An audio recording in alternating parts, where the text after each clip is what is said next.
Sa video na to, gagawa tayo ng lugaw overload. At hindi lang basta overload siya dahil gagawin natin putok-batok. Dahil lalagyan natin ng balot, tapos lalagyan natin ng lechon kawali. Magluluto tayo. Tapos, gagawa rin tayo ng drinks. Magmi-mix drinks tayo mamaya. So, ano pang hinihintay natin? Tara, simulan na natin yan.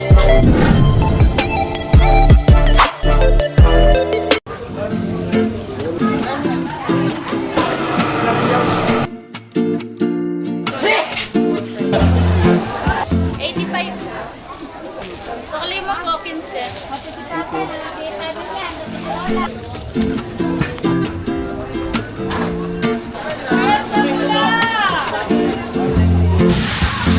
Ito pala yung mga ingredients na gagamitin natin. Meron tayong bigas. Malagkit po to. Malagkit na bigas po to yung gagamit. Maglalagay tayo ng balot dahil putok-batok. Tapos itong jolts na pork po to. Papakuluan lang natin yan tsaka iprituhin natin. Tapos ito yung mga ibang ingredients natin. Meron tayong kalamansi, fried garlic, turmeric, bawang, luya, chicken cubes, tapos sibuyas, itong dahon ng bawang, patis. Tapos maglalagay din tayo ng MSG. Kung tawagin ay Ajinomoto or Bechin, tapos paminta, laurel. Tapos sa drinks naman yung gagawin natin, ito, meron tayong Yakult, lemon, saka itong Sprite.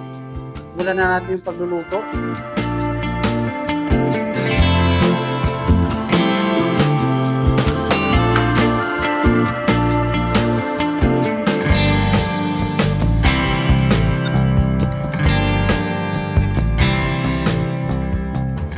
Okay, ilalagay na natin yung bawang. Igisahin muna natin para mas masarap.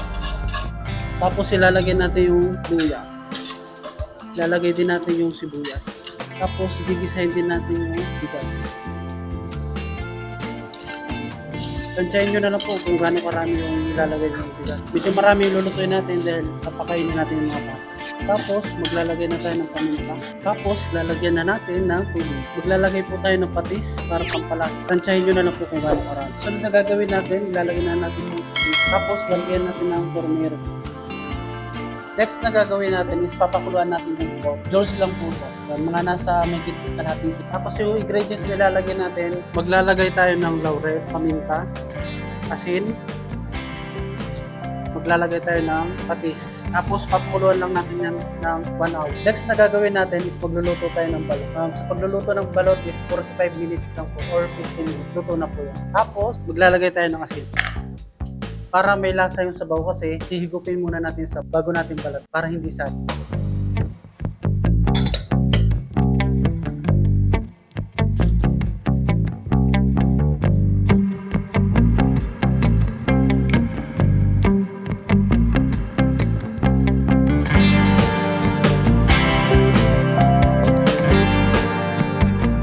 Luto ng ating pork. So, yung gagawin natin sa pork, atin lang itong titinubirin para maging crispy siya. Nasa 30 minutes lang pala yung pagpapakulo natin ito kasi huwag masyadong overcook.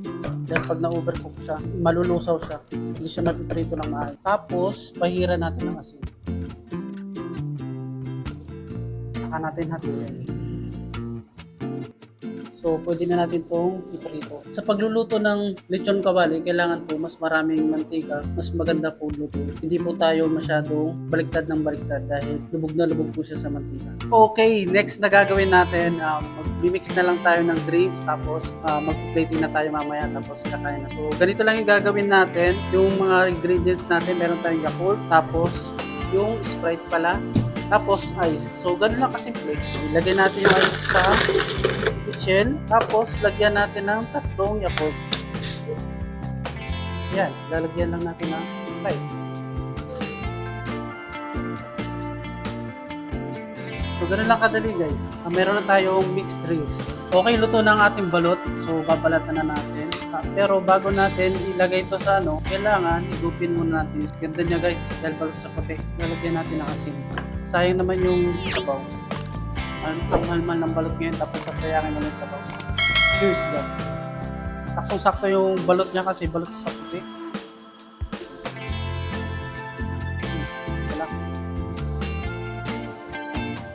Iwain na natin ang ating lechon kawali. Sa pagpiprito po nito is 3 beses po itong prinito para alam nyo. Ayun guys, ang tutong lang.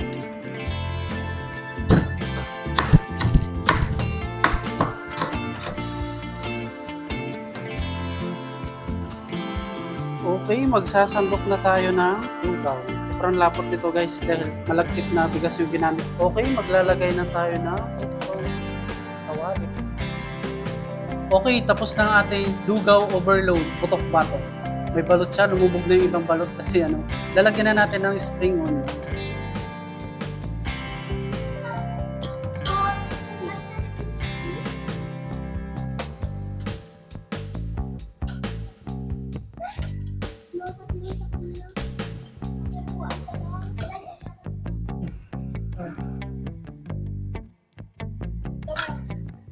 Ito yung sa'yo. Kasi marami na to.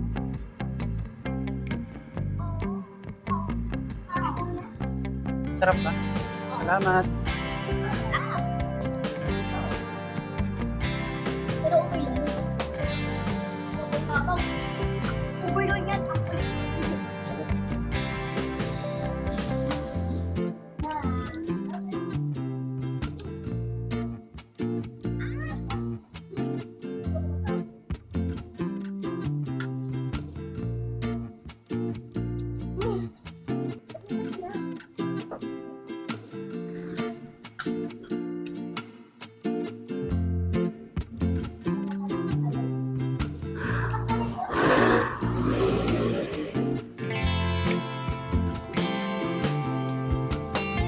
Maglalagay tayo ng garlic.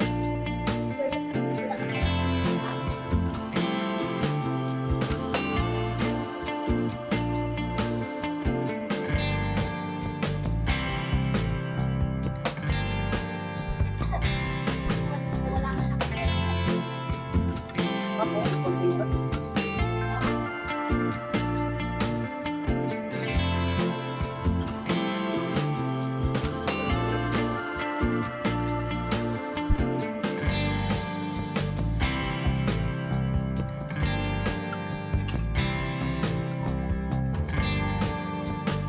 Ang dami nakikisalo sa atin. Wala mo.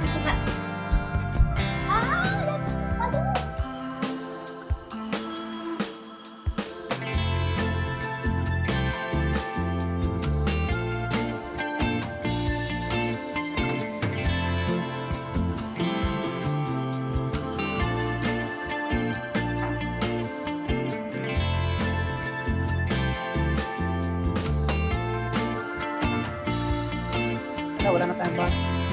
Wala tayong bus.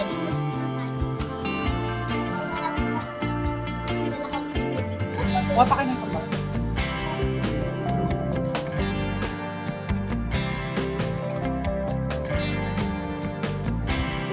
Okay, tikman naman natin yung juice. Yung lasa.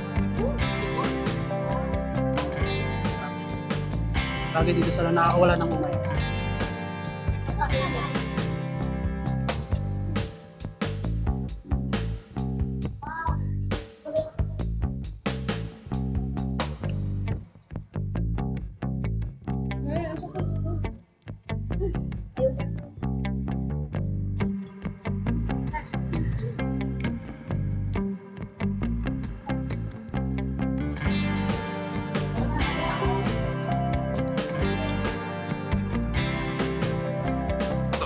Hindi totoo yan. Bola lang yan. So dito na tayo magtatapos. Sa mga gusto magpa-shoutout, yan, mag-comment na kayo sa baba kung saan lugar kayo para next na video natin kayo po yung may shoutout. So ayan, hanggang dito na lang. See you next week pag hindi ako busy.